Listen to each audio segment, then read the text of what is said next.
Welcome to another episode of Crazy Nights, the Australian Kiss podcast.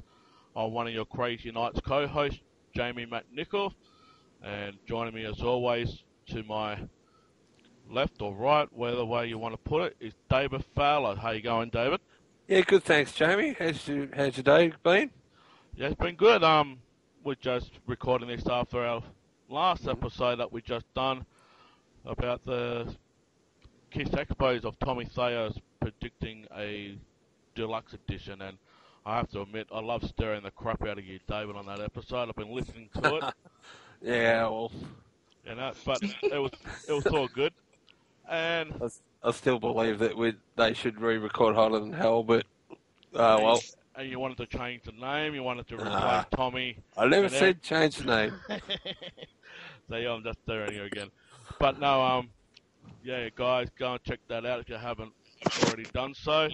But David, I have put a teaser up on our podcast page of a clip from '92 from the Revenge tour, and I'm trying to get the fan to find out what are we going to be speaking about on this show.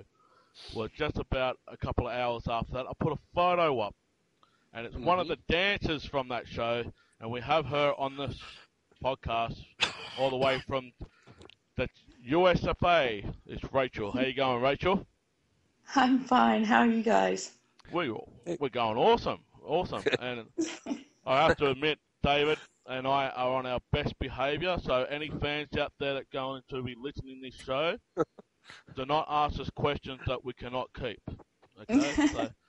But no, Rachel, it's a pleasure and it's an honour. We've been talking for this first half of the year about your connection with Kiss.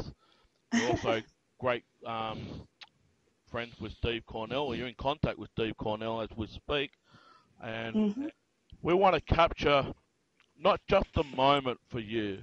I mean, everybody say, oh, you know, they should do that song again with the strippers and whatnot on their tours at the moment, but we're going to shy away from that for a minute. We just want to find out how you got involved in the first place, because you were saying to me leading up to the interview here, you knew the guys before they actually called upon you to do that. Is that correct? Yeah. It was basically from hanging with Eric Carr, Gene's bass tech at the time, and a guy named Tommy Thayer, that was in Black and Blue. Yes.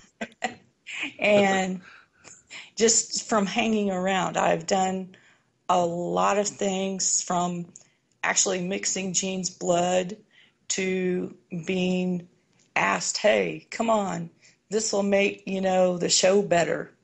And that's how it happens.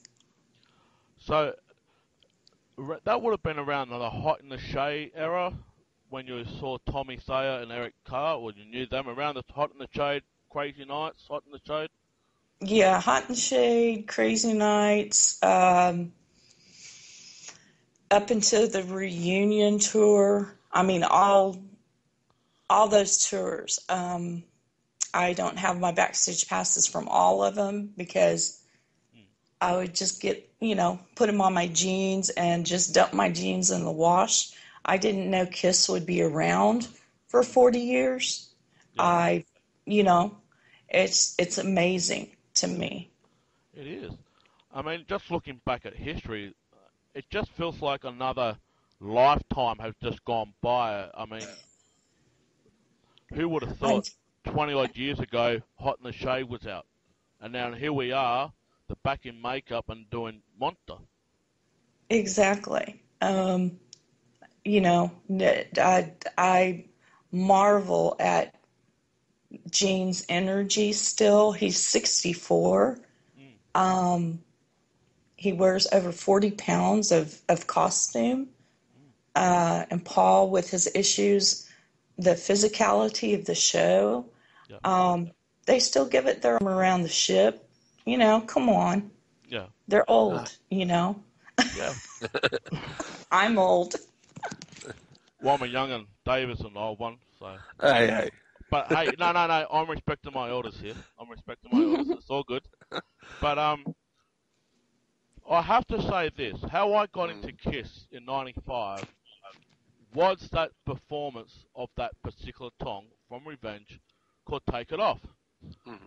Now, how did you came into that scene? How do you get into the dance scene? And was that your ambition, or was that your choice to do before they asked you to do it as a profession? I was actually a dancer at a club in Austin. The roadies would come in during the day and like scout out girls that, just like Gene. I think I saw Gene say that Eric Singer could pick a girl out for, there's one for you, there's one for you. It was like that. I mean, people may think it's objectifying women, but uh, I had 2 children to feed. Yeah, So, and it was fun too. I like to dance. I've always been a dancer, yeah. and now I'm not, but it goes on through my family. Well, you do hold a piece of history. I mean, you have to admit. I mean, Well, I wasn't really aware until someone at a pre-party from the cruise showed me a picture, and it wasn't of me. They said, "That's you in the white," and I said, "Well, no." And was that you? I didn't know I was in some magazine, and I've got videotapes, but it's been such a long time that I wasn't aware. I was aware, and I'm aware that Kiss, they do tape every show. yeah. And I was like, oops, I forgot that. So, But I just have to say, are you flattered that you're now getting recognised compared to what 92 Revenge Tour was? yeah. I know. I Back mean, I know why you're getting recognised for, but are you getting flattered that people still recognise that compared to behind the scenes, like we're speaking about here on Crazy Nights? I guess it's flattering. I mean, I've heard a couple of things, and it makes me giggle. But yeah, it's very flattering to think that, oh yeah, I'm a piece of history. I've just through the years um, forgotten about it and just awakened to it through the internet and the the Kiss Cruise and so on. Well, David, before I go on to any more Yep. questions, you would like to jump in and ask a question? Well, but on the Kiss cruise, Rachel, what did you think of it when you got there? What What how I did? was completely comfortable on the cruise. Um, it's like being with a second family. Mm-hmm. And I got into my outfit for Halloween early because I had heard there wasn't a lot of time in between the sail away show and getting ready for Halloween. So I did that, and you know, everybody was kind of like, she's already ready. But yeah, the Kiss Cruise it's crazy. I was in an elevator with Shannon and her mother was a little yellow M&M, and Shannon I was asked about, me what I was about to say, did she taste like chocolate? But we're not going there. We're not going there. she meant. So I told her. Now, on the Kiss Confidential, how they had the girls all lined up against the wall. Uh-huh. with that, is this true that they only picked a certain, like, there must have been 20 so women in that dressing room before the show. Was that randomly picked at the Auburn Falls concert? Like, there was only 5, well, that ended up being 3 on the stage. Is that true? There was 3, or there was more than 3? Well, I mean, there was more, Yeah. but it was they were they kind of like when Paul fell out in Saboba. I was there, Mm-hmm. and Gene asked for the children to come up, and it was basically like, who wants to go on stage with us? Mm-hmm. And a lot of people, they shy away from that. They don't want to be known as a stripper, or that they did that back in the day, um, but it was just, hey, we need a show. We're ugly guys who would like to be a pretty girl on stage, and there's all kinds of antics going on. It was back in the day, the 80s and the early 90s. And it was, nobody was married at the time. I think So Bruce was married at the time, wasn't he? I don't know. I know. Well, the major, let's say Paul and Jean, Yeah. and who knew Jean was going to get married Yeah. ever? Well, he should have married Shannon a long time ago compared to what has been documented now the last 2 years, and took him a Yeah, long time. yeah, But what she's had to put up with. a A lot of lot crap, of a lot of stuff. Yeah. a lot of Yeah, stuff, a lot of stuff. And yeah. do you blame her? I mean, she must have knew what she was in for leading into getting with Jane. She must have knew. I mean, there's highs and lows in everybody's career, and I'm pretty sure Shannon must have knew exactly what she was going in for. He's a rock idol. I mean, Shannon's been in soft porn herself, Exactly. so you got to understand. I've been saying to fans, you got to understand that they're both on the same playing field. She can't really complain about James sleeping around when she's done it on film, but Exactly. I mean, he told her, he showed her the pictures. He would take a Polaroid camera and take pictures of anyone who would get naked. Um, and he has told her, this is what I did. And I think when they started living together, um, you want to think your partner doesn't screw around, yeah. but back inside of your head, and you just don't want to deal with it till it's in your face. Well, around the Revenge tour, you both had Nick and Sophie born. Sophie was just born around the Revenge tour. Right. And Nick, Yeah. you've seen the what is that? What is Gene? Gene sitting there with two basically dominatrixes that are in the background, but you don't see their faces. Yeah.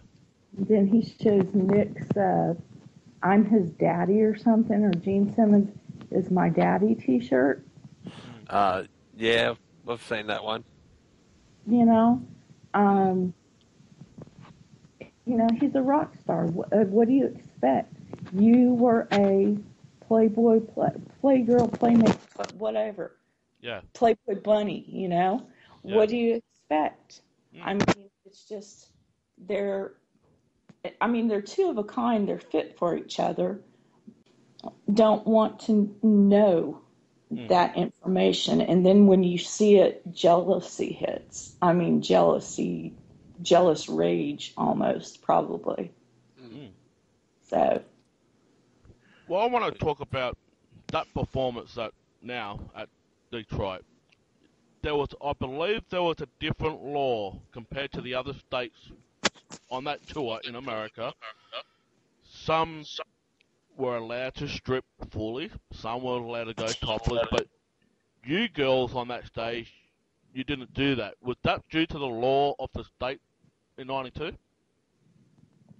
Yes, I mean, I'm a more burlesque type stripper, Yeah. and back in the day, not now.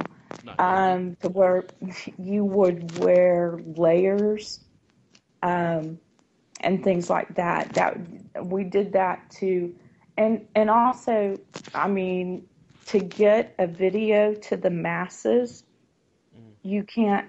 It probably would have been rated beyond R, like an NC non-rating, which is more like an X rating. Yeah. In the States. So, yeah, you can't just, you see topless women more in the audience than on the stage. Yeah. It's just, you can't go there on the stage, but backstage is a whole different ball game. Well, and tour buses and limos. That's different. Well, yes. I mean, here in Australia in '95, I was 15 at the time when I saw my first Kiss concert, and they had, I believe it was a rumour in Perth. I don't know about Melbourne where you're from, Dave, but when I was living in Perth, they had got these strippers from a bikie club that was in the strip bars at Perth, and they were allowed to go completely nuts on stage. They had about close to 10 women on stage. My sister was like 12 at the time. I'm 15.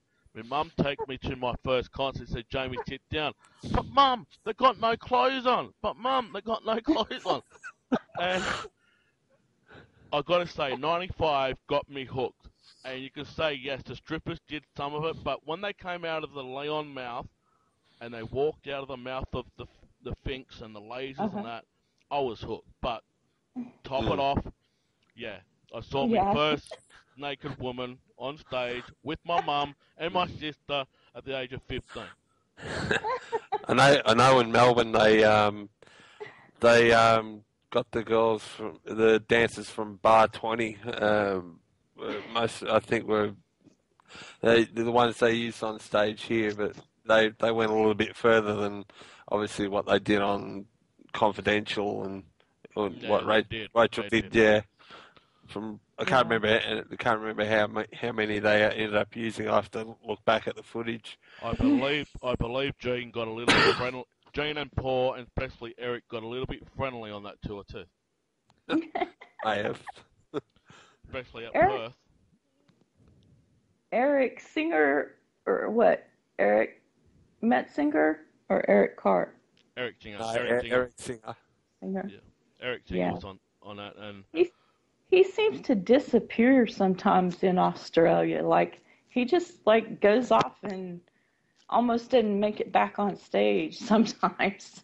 Well, I'll tell you a funny story that happened here in Adelaide just recently on the Monster Tour, and they played the first set. It was just between getting off after Black Diamond and coming back on to play the encore. We all know that Eric Singer doesn't wear platform boots while he plays the drums. It's impossible to wear platforms and play the drums, so he wears these sneakers. Well, my partner and I were on the side of the stage. We won 2 meet and greets, but we had platinum seating on the side of the stage, watching the whole concert from Tommy Sayer's side of the stage. Behold, he puts back on the platform boots and he trips over the electrical cord. Oh, no. In all full costume, platform boots, he tripped over. Well, leading up to the concert, we're in the meet and greet tent. The 3 other guys were in the tent. Gene was the first, followed by Paul and Tommy. Well, here goes Eric Singer. Completely walks past the meet and greet tent and goes up the dirt track. The head management went to chase after him. Even Shannon was bolting after Eric because he was just wandering off. He just wanted to go somewhere on his own. So, but yeah, you're right. Eric seems to wander off, and here in Australia, especially in '95, and I saw him with Bruce Kulick on the Unholy tour with the clinic, the drum and guitar clinic. Janie's right. He can eye a good set of breasts a mile away. And I believe Eric was dating a girl in Perth at one stage. Is that true, David? Well, I know on the when they came out here for the Australian Grand Prix and all that, obviously they did that documentary Hysteria and all that, and apparently after one show, I can't remember what city it was here, that he went missing, and then they tracked him down in Wellington or something about doing that Rock to Wellington gig or whatever. But that was all stage. Yeah. Well, he's got a little sweetie or something over there. Well, I do know this for a fact that Eric was dating a girl here in Australia who now has been split up and engaged to be married to a chef called Manu. Now, so that just happened just recently. But going back to the '95 concert, we had 7 to 10 girls at Perth. I don't know how many you guys had, David, but I know I've seen some. It was quite a few. Yeah, but I want to ask Rachel: do you only did one show, or do you did multiple shows? 2. That you can remember of. That I know, and I mean, but hang.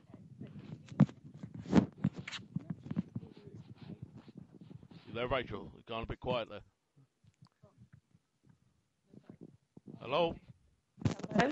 Yeah, there you go. You just went dead there. Yeah.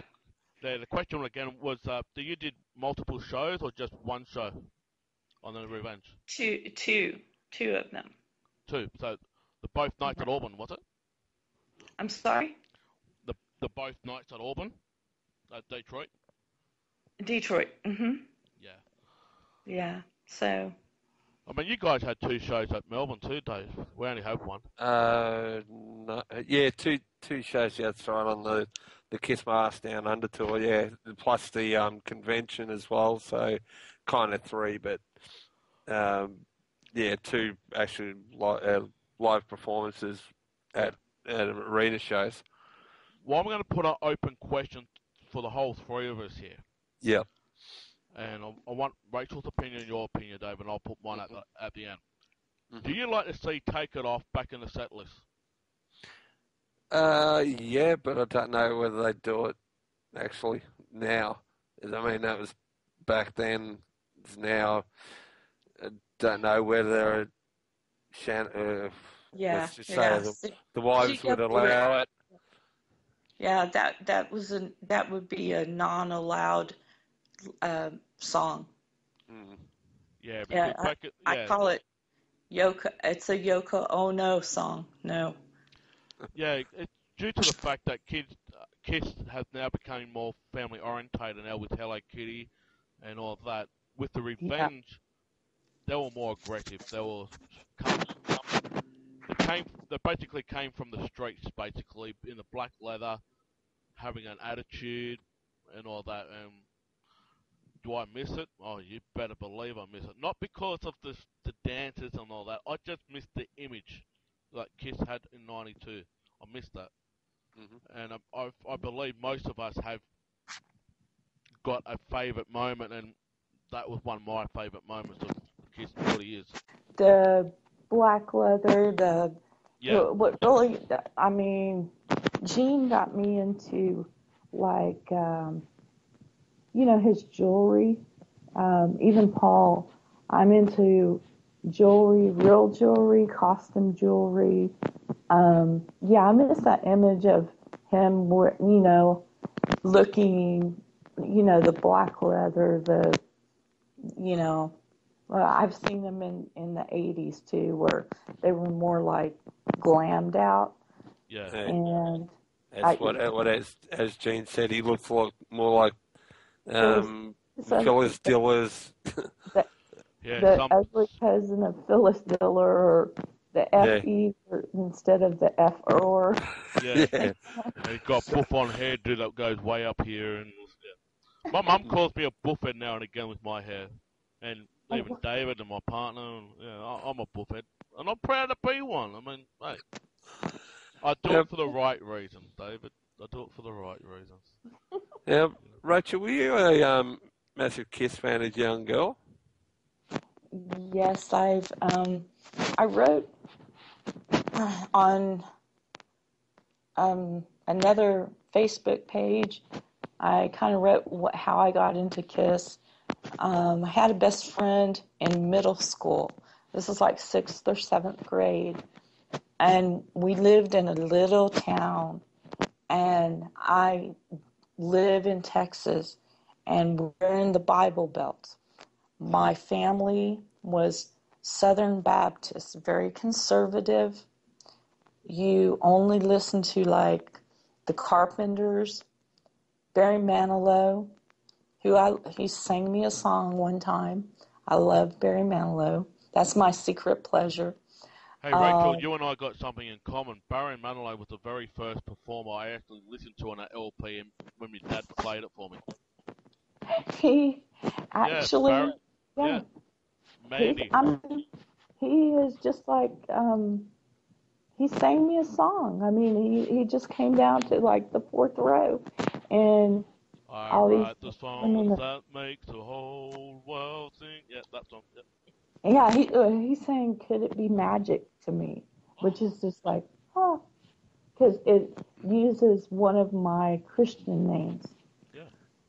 And that's Sweet Melissa, and one of my middle name is Melissa, and I just like melted. But I was my best friend in middle school was into Kiss, and so the way I had to listen to Kiss is I would have to ask to go over to her house and visit with her and have sleepovers, and her room was plastered with Kiss posters. And I was very afraid of Gene, so I would look at Paul. And Paul is my favorite member because he didn't scare me as much as Gene.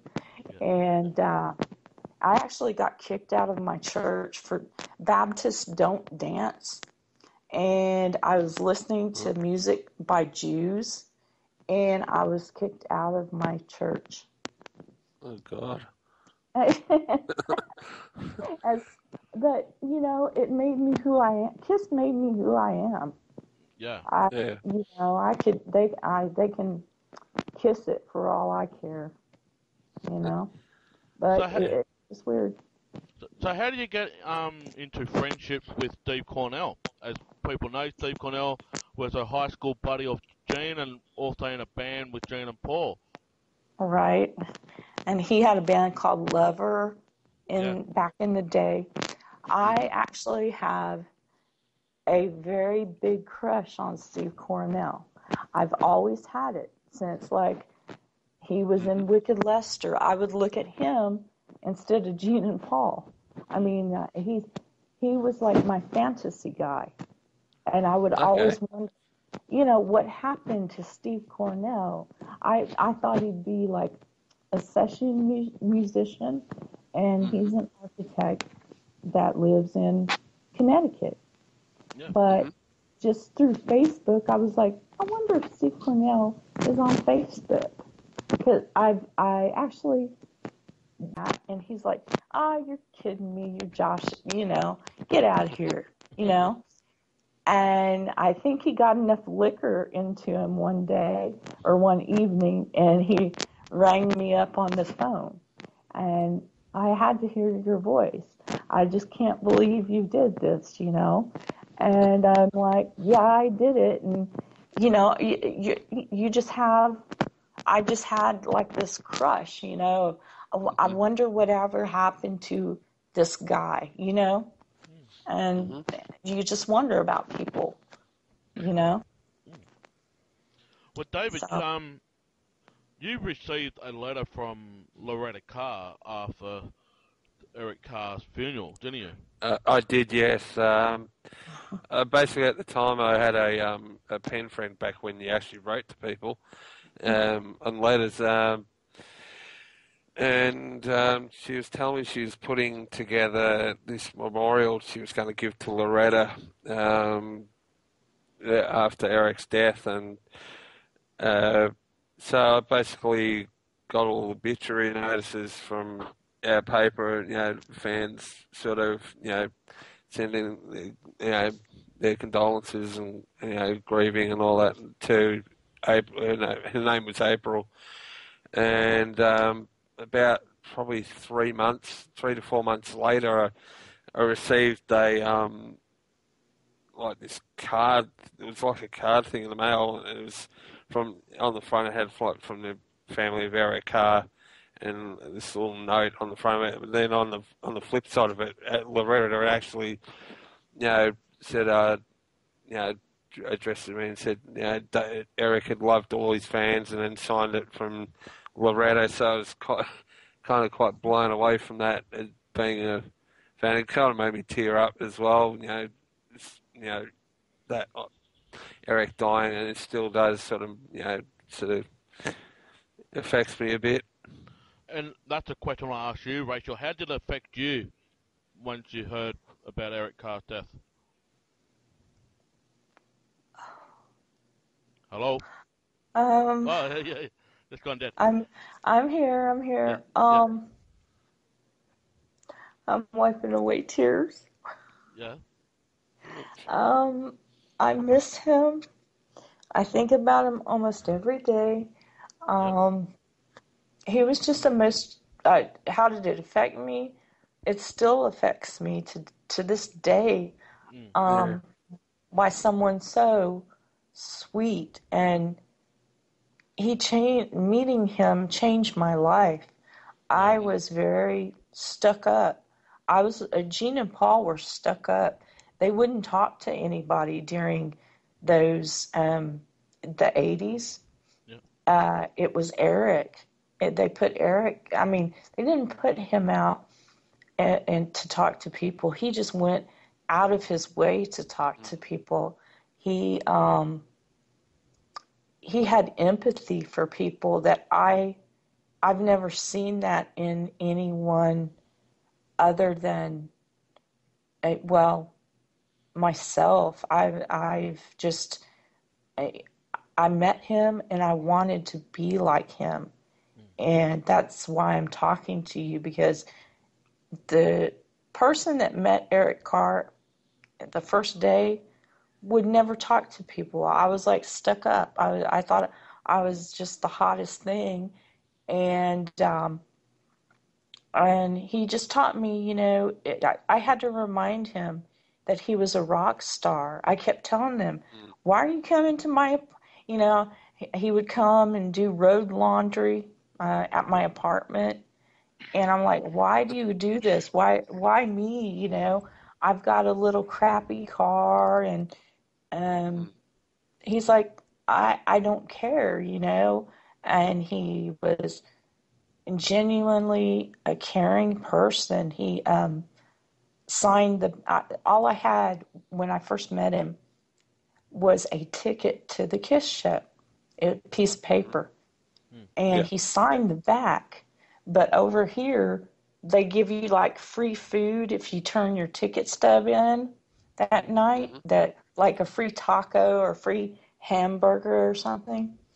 And he's like, I don't want to screw you out of your starving. Some days I didn't have food, he told me. I was that guy that was actually a starving musician. I had my drums, but I didn't have food. And that was Eric Carr. We have heard stories about Eric Carr giving up his own hotel food for a homeless person that was walking down on the street below the homeless. And when I heard that story, it's like, this is just a genuine guy. And you're right, I don't think Gene and Paul has basically mingled with the fans as much as what Eric did in the 80s, and then Eric passed the torch on to the other boys, especially Bruce Kulick, who was a open person, down-to-earth person, and now Gene and Paul are starting to get on that bandwagon. I mean, yeah, you probably have to pay them $1,500 for a meet and greet or be in the right place at the right time, but they are well respected. They polite. They're not rude. If you're rude, you're going to get rudeness back. But they're polite, and they do say that we're their bosses. Well, if we're their bosses, why do we have to pay for them? You know? Yeah. You know. Yeah. But that's a politics side. I'm not into the politics side, but no, just hearing that story, that's like blown away. And you know, unfortunately, David and I didn't get to meet Eric Carr. Yeah, unfortunately, I was too young back in 1980 when they came out here. I think I was 9 years old, and I mean I wanted to go, but my parents wouldn't let me go to the show.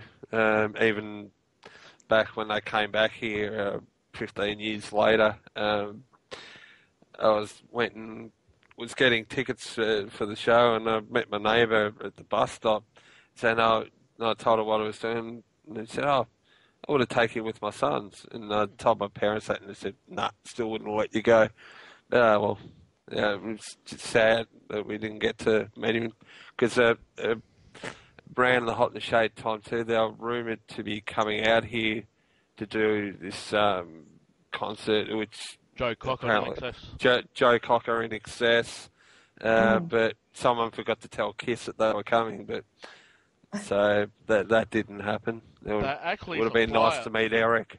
There actually is a flyer hanging around, and if we can find one, we'll post it up on our Facebook page. There was a flyer, an advert for it, and it actually had Kiss and Joe Cocker, and it was advertised. And but let's get on the positive. I mean, God bless Eric Carr-Soul, but you know. I want to ask Rachel, do you still have that dress, that zebra dress? I know it probably won't fit you now, but do you still have it hidden away in the closet somewhere? I don't know. I'm like right now in a room with a bunch of trunks and old costumes that I've kept. I don't know.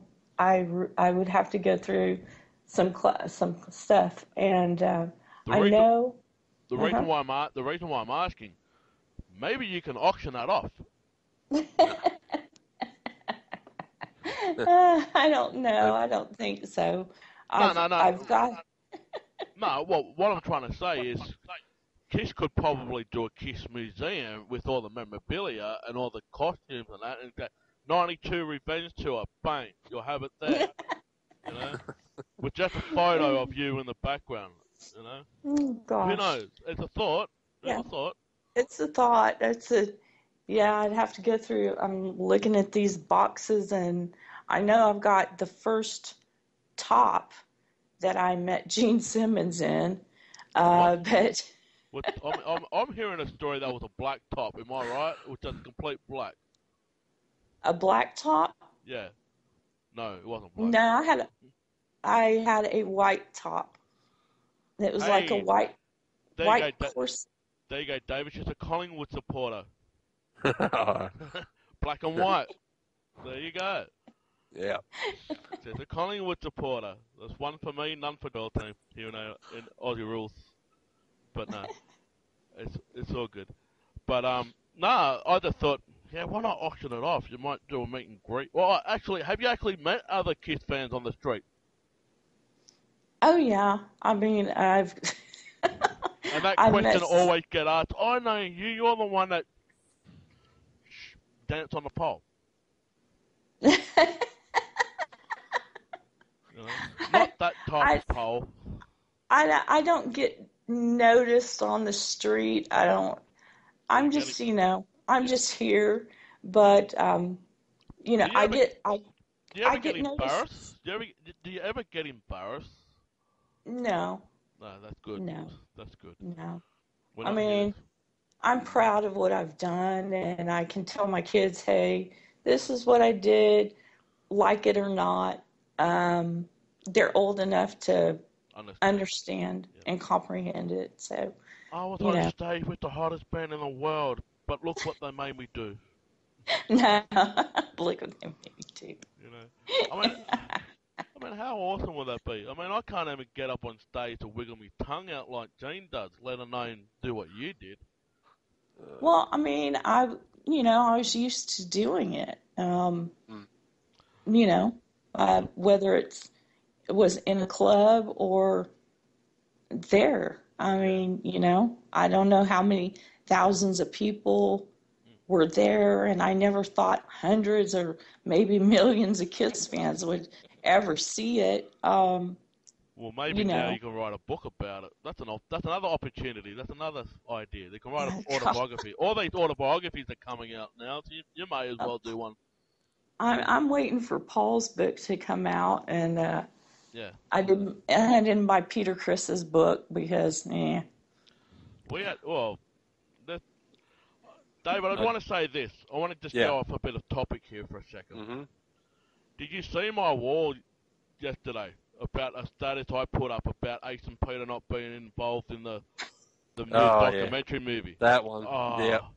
what about the hate mail that I got from the fans, even from one of our own here in Australia? Say, I bet you if they came out to Australia, you'll be the first person to go. I said, but that was 3 years ago. Ace Frehley came here 3 years ago. It's totally different now. They shot themselves in the. They shot them, and even yeah, you, Rachel, you even saw my status. yet About again, about Ace and Peter not being involved in it, and I'm saying they only got themselves to blame. They shot themselves in the foot. That's the same as their Kiss career. Yeah. yeah, yeah, I wasn't bashing Ace or Peter. I was just saying by the facts, they don't want to be there. The same as the Kiss career. They Well, didn't and want to be there because that's Ace was playing poker game when Sweet Pain was made, or Peter can't drum on the Dynasty album because his producer for the solo record, who ended up producing Dynasty, saying that you're a crap drummer, Peter. We've got to get Anton Fig. You can't drum anymore. yeah, well, yeah. it's more power to them. It's up to them what they want to do in their life, and yeah, Well, and they had the opportunity and they didn't take it. So it's like this. I know this for a fact, and I'm only going on by facts and truth here. Whether I'm right or wrong, I'm only going on the fact that was given to me and to Crazy Nights. Ace and Peter had a massive falling out with one another early this year. That is the sources that told us, and we're going by that, and it's true. Now, it goes back to the reunion tour. If Ace was Hmm. getting more money than Peter, Peter would crack the Wobblies. Now, if Peter found out if Ace was getting more money than him in this documentary movie, all crap will hell break loose. But it's not about their performance. That if it wasn't for Ace and Peter, the Kiss wouldn't be here. yeah, I know that. But would you rather sit at horror conventions signing autographs or going out and making a movie, making a CD or something like that? And the greatest band, and when it was good, it was good, and when it was bad, it was it was awful. Yeah. yeah, And but they're just like a dysfunctional family, is what it is. If you think about it, Peter's off moaning and groaning all the time. He's pity party Peter, or I call him the sourpuss of Kiss. And he's, he's not the cat man anymore. He's the sourpuss. And Ace, God, he just can't figure out how to budget his money or something, because he had it, and well, it comes down to abuses of substances and alcohol, I believe. with both of them. Well, I can't talk. I've been in the same boat with Ace almost 14 years ago. I was on substance and alcohol, big time. Well, I went to rehab. I know what Ace is going through, but don't blame the alcohol and drugs. That's only a small problem. It's the person itself is the problem that needs to be fixed. But he's done that. He's been sober for like 7 years now. So I'll pray for him. You know, he keep going. But let's hope something's at the end of the tunnel. If they want to come out and say something, they can. I mean, I'm not stopping them. I just thought the book that they both ripped was a wine fest. Or Gene's a sex addict, or Peter saying, "Oh, Gene and Paul ripped me off." It was a wine fest. I don't care about that. I don't want to know how much money Ace got on a reunion tour. I don't want to know that. I want to know why he got electrocuted on the 76 tour, you know, or 77 tour. I want to know why he got electrocuted. I know what. He touched a railing, coming down the stairs, boom. It was a live fuse and got electrocuted. That's what I want to know. That's what. I mean, that's why I want to read Paul's book, because by all sounds of it, from the interview he did on TV here in Australia, it's going to be a very much more positive sort of every time he comes to Australia, he'll always say we welcome the girls welcome him with open arms and legs. Did that ever happen to you, Rachel? With Paul? No. Paul? Don't answer that question. No, just there's a rumor going, or not a rumor. It's a joke that always happens here in Australia when Gene and Paul and the boys come to Down Under. They always love Australia, so that we greet them with open arms and legs. Not the guys, the girls. You know.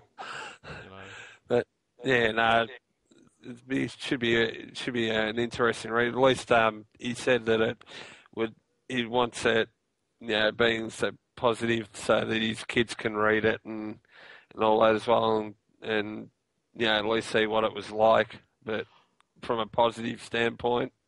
Well, just before we wrap it up, as we mentioned these books, have you got the Nothing to Lose book, Rachel? The Nothing to Lose? Yeah, I have it. I'm not halfway through with it, but I've started, Steve Cornell was in the front, and I'm like, yay, I've got a big crush on him, and I've got some of it read, not half, but I'm well into it. I've only just started to read it. I'm not taking over the book as such because my partner got it for me for my birthday present. She's going to read the book before I can actually get my eyes on it, but she said, Jamie, you can read the first 7 chapters, and you're right, Steve Cornell probably in about a couple of pages, and that's it.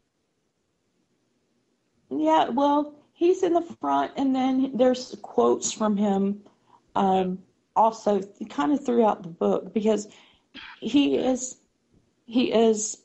best friends with, like Gene, when he proposed to Shannon, said he was she's his only friend.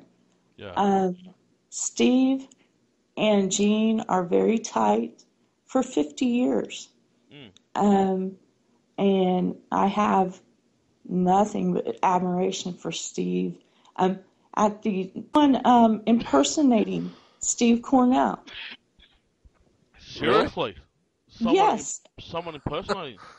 Yeah, he was. I don't know if he charged, but like people put up pictures. Hey, this is me with Steve Cornell, and people started telling me, and I'm like, well, somebody needs to tell Steve Cornell why. They all know I like, have a crush on him. So, today, he said, well, you heard, and I'm like, yeah, crazy.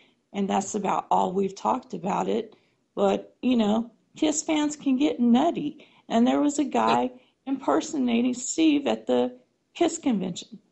Wow. I mean, that's... Because Steve's a big guy. He's like 6'1", and he's got bigger pecs. He's got a set of guns on him. He's bigger than Paul Stanley. like as Yeah, far as body wise, you know. Wow. He yeah, works out. I saw that little video he put up his page about a month ago where he's doing that little handshake thing with with Gene. They've been doing I that for thought it was quite years at funny. high I school. know. The That's secret, from high school. that secret Yeah. handshake. Yeah, I Is it? told him it was going to be something dirty in it. I said, I know there's going to be something dirty in it, and of course, you know. Mm. But hey, I know. you, It's good. kids, Good kids that is they always still. kids is always about sex, drugs, and rock and roll. Well, that's what they do. I mean, look at Not you. much. Look at you for all things, Rachel. You were dancing with Kiss. Well, You not would, the drugs. yeah. Not the No, no, drugs part. Even no. even on the cruise, like I went. My cabin mates were late for the picture, and so I went to the bar that was right there. You know where you take your picture. There's a bar. I don't know Hmm. what it's called, what room it is, but um, Mm-hmm. I bellied up to the bar for a. I was going to get like a Bloody Mary because it was in the morning, Mm-hmm. and Gene steps out and gives me the Gene look, like doesn't even shake his head. And I'm like, cancel my order, please, because he can berate you with his eyes. He's like, you know, what are you doing bellied up to the bar in the morning? And I'm like, okay, you know, but you know, I don't know. I'm not going on this cruise because I do have a daughter who Mm-hmm. is a dancer Okay. and probably going to be a professional. And I Cool. missed her performances on the last cruise, and so I have to go this time and be with her. That's So fair enough. Yeah. yeah, she wants to be an aerial dancer, like you know I tried to get her to go to the tour where you know the aerial dancers are like the girls that Motley Crue had on Yes. stage. Yep. Yes. All right. Okay. Yeah. She wants to be like in Cirque du Soleil or something Oh, and dance in the air. So mm-hmm. they're called aerial dancers. So we'll see about that, Hmm. you know. Let's hope she makes it. Yeah. All credit for her. She wants to Mm. follow her mother's footsteps in that dance. Nah, No, probably not not that, but not the not strip. that, Not but the stripping. I'm talking about the aerial. This is another form of dancing. If she wants to do that, all credit for her. All credit. I'm happy for her to do just, you know, ballet or, you know, whatever makes her happy. Yeah. I'm, you know, Exactly. wouldn't, I you mean, know, what you did in '92 is do a form of dancing, not the clothes coming off. It's do a form of dancing. If that's what you want to do, just dance, whether it's jazz, ballet, tango, whatever. Just- You pass the yeah, torch. You pass the torch on to her. yeah. I mean, whatever makes her happy, I'm going to, that's, Eric Carr told me, support your children if they want to learn how to play an instrument like the drums, let them Mm-hmm. bang on your pots and pans, the big thick telephone books that we used to get guitar, and they're great. And but he told me always support your children in whatever they do. That is Exactly. Yeah. another thing. Yeah. So, you know, Well, we'd better wrap this episode up. And it's been great talking to you, Rachel. Awesome talking to you. And this is David, nice. any other last words you'd like to say? Yeah. I'd just like to also thank Rachel for joining us today, and yeah, it's been great talking to you. It's been nice talking to you guys, and I'll talk to Steve and see if he'll poke and prod him along to give y'all a call back and a chance to clear the air maybe on this imposter. Yeah. Yeah. I mean, Yeah. yeah, exactly. Why would somebody want to, yeah, Yeah. be an Man, it's imposter to, just to Steve, which is yeah, crazy. I've had fans run my car tags and things like that. So, I told them they get crazy. They want to know everything. And I'm an open book, so, Yeah. yeah. Mm. We are crazy. That's why we call ourselves Crazy Nights. But more importantly, we just love Kiss, and anybody who had a part to play in Kiss, you had a part in playing Kiss. It was only minimal. No, it wasn't. It was huge. It was bloody huge. But no, all credit for you, Rachel, and people will be wanting to get your autograph after listening to this show. I can see it coming now. So, you know, or donation to the Kiss Crazy Nights podcast. It goes back to our program. No, it's all cool. It's only joking. Only joking. But anyway, David, we better get cruising. Rachel, it's been an Yep. absolute pleasure and an honour to have you. And we can't wait to talk to you again, hopefully in the near future. Yeah.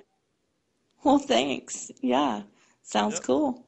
Yep. And, guys, please go to our Facebook page at Crazy Nights, the Australian Kiss podcast page. Also, go to our YouTube channel at Crazy Nights 1 and subscribe to us on YouTube and also our iTunes.